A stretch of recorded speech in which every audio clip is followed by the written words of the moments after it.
এখানে আমি একটা অর্ডার রিসিভ করছি, যেটা কিনা হচ্ছে 300 টাকার অ্যামাউন্ট আছে। আর এখানে যদি কিনা আমি গো টু পেমেন্টের উপরে ক্লিক করি, তাহলে আমার যে পেমেন্ট মেথডটা সিলেক্ট করা হয়েছে, এখানে পেমেন্ট মেথড সিলেক্ট করা হয়েছে পেটিএম। আচ্ছা, আর এখানটায় click to hair after payment, মানে আপনার হচ্ছে যখন এই গো টু পেমেন্টের উপরে ক্লিক দেবেন, ক্লিক দেওয়ার পরে দেখুন একটা বোতাম আসবে। এই বোতামটা ক্লিক করলে আপনি পেমেন্ট করতে চলে যাবেন। ওখানটায় যাওয়ার পরে পেমেন্ট কমপ্লিট হওয়ার পরে নিচের বোতামে এসে চিপব। তো এখানে আমি প্রথমে গো টু পেমেন্টের উপরে ক্লিক করছি এবং আমার পেমেন্ট মেথডে অটোমেটিক রিডাইরেক্ট করে নিয়ে গেল। এই হচ্ছে আমার পেমেন্ট মেথড আসলো। আসার পরে এখানটায় আমার প্রসেস করতে হবে। ভুল করে কেউ যেন এখান থেকে কোনো নাম্বার না বসানো হয়। যা অ্যামাউন্ট আছে, যেখানে যা আছে, শুধুমাত্র প্রসেস বোতামের উপরে ক্লিক দেবেন।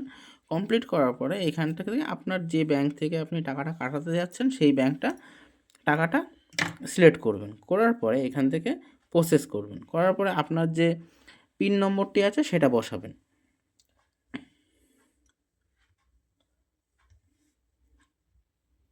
আমার ধরুন এখানে আমার পিন নাম্বারটা বসিয়ে দিলাম এবং এটা কনফার্ম করলাম। কনফার্ম করার পরে এখানে যে সাকসেস মেসেজটা আসলো, এই মেসেজটা আপনি সম্পূর্ণটা পাবেন হচ্ছে এই থ্রি ডটের উপরে যদি ক্লিক দেন এবং যদি এখানে দেখেন ভিউ পেমেন্ট ডিটেলস, এর উপরে ক্লিক দিলে সম্পূর্ণ স্ক্রিনশটটা চলে আসে। এটা আসার পরে আপনার দেখুন একটা মেসেজে চলে এসেছে টাকাটা কেটে গেছে। আচ্ছা, এটাকে স্ক্রিনশট রূপে নিয়ে নেবেন একটা, আর এখান থেকে ইউপিআই রেফারেন্স নাম্বার, মানে ইউপিআই আইডি যেটা কিনা আমরা ইউটিআর বলি, এটাকে কপি করে নেবেন। কপি করে নিয়ে এবারে আপনি এটাকে ফেরত আসবেন আপনার অর্ডার পেজে। আসার পরে এখানে 2 নম্বর পেজটা, মানে 2 নম্বর বোতামটা ক্লিক করবেন। এটা ক্লিক হয়ে গেল।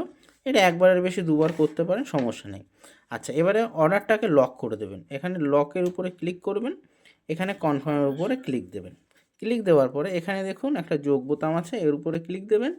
আপনার যে ফটোটা আছে, যেটা কিনা রিসেন্ট আপনি নিয়েছেন, সেটাকে আপনি সিলেক্ট করবেন। করার পর এখানে আপলোড হবে। এখানে আপলোড হলো, এবারে সাবমিট করলেন। সাবমিট করার পরে দেখুন আপনার এখানে সাবমিট ইউটিআর আছে বা ইউপিআই রেফারেন্স নম্বর, এটার উপরে আসবেন। এখানটায় আপনি আপনার রেফারেন্স নম্বরটা পেস্ট করবেন। করার পরে কনফার্ম বোতামের উপরে ক্লিক দেবেন। এখানে কনফার্মের উপর ক্লিক দিলেন।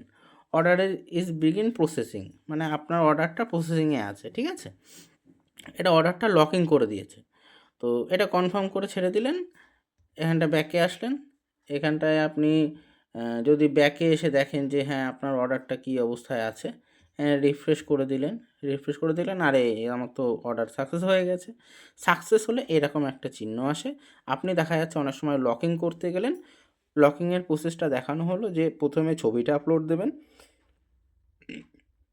এই পেমেন্টের, আর তারপরে হচ্ছে ইউটিআর নাম্বারটা বসে সাবমিট করতে হয়। ইউটিআর সাবমিট করার সময় যদি কোনো সমস্যা আসে, এরকম একটু ফাঁকা জায়গায় ক্লিক করবেন, একটু টান দিয়ে রিফ্রেশ করে নেবেন, দেখবেন যে এটা হয়তো সাকসেস হয়ে গেছে। তো টেনশন করার কিছু নেই। আর এটা যদি কিনা কোনো কারণে আপনার ব্যাক বোতাম চাপা হয়ে যায়, যে দেখা গেলো আপনি ব্যাক বোতাম চেপে ফেলেছেন, আরে অর্ডারটা কোথায় গেল আমি হারিয়ে ফেলেছি, তো এই মাথায় উপরের দিকে দেখবেন এই জায়গাটায় ক্লিক করলে এই পজিশানটাতে থাকবে। ঠিক আছে, এই পজিশানটা থাকে। আর যদি কিনা দেখেন যে আপনার পেমেন্ট পেন্ডিং হয়ে গেছে, পেন্ডিং হয়ে গেলে ওই 2 নম্বর বোতামটাই চাপবেন। চাপার পরে এই যে ব্যাঙ্ক লক বলে এই অপশানটাতে দেখবেন পেন্ডিং পেমেন্ট যদি হয়ে থাকে তাহলে এখানে এসে লক হয়ে গেছে। ঠিক আছে, স্ক্রিনশট যদি আপলোড করার থাকে স্ক্রিনশট আপলোড করে দেবেন। আর যেগুলো সাকসেস হয়ে যাবে সেগুলো এখানটায় দেখাবে। আর যদি কিনা আপনি পার্সোনালি নিজে লক করেন তাহলে এই যে লকড এই অপশানের ভিতরে দেখাবে। আর ফেল হলে এখানটা দেখাবে যেগুলো আপনি ক্যান্সেল করেছেন। ঠিক আছে, এবারে দেখা যাচ্ছে যে আমি আবার যদি কোনো নতুন অর্ডার ধরি, এখানে ধরা গেল আমি আর একটা নতুন অর্ডার ধরছি। এখানটায় আমি ধরুন পেটিএম সিলেক্ট করলাম। করার পরে দেখি নতুন অর্ডার পাই কিনা, এটা পেলাম না, আমি অন্য আর একটাতে চেষ্টা করি। আমি পেটিএম দিয়ে করার চেষ্টা করছি। আচ্ছা, এখানটায় আর একটা অর্ডার, একটু রিফ্রেশ করে নেবেন, দ্রুত রিফ্রেশ করে দ্রুত অর্ডারটা চেপার চেষ্টা করবেন, তাহলে কিন্তু পাবেন না।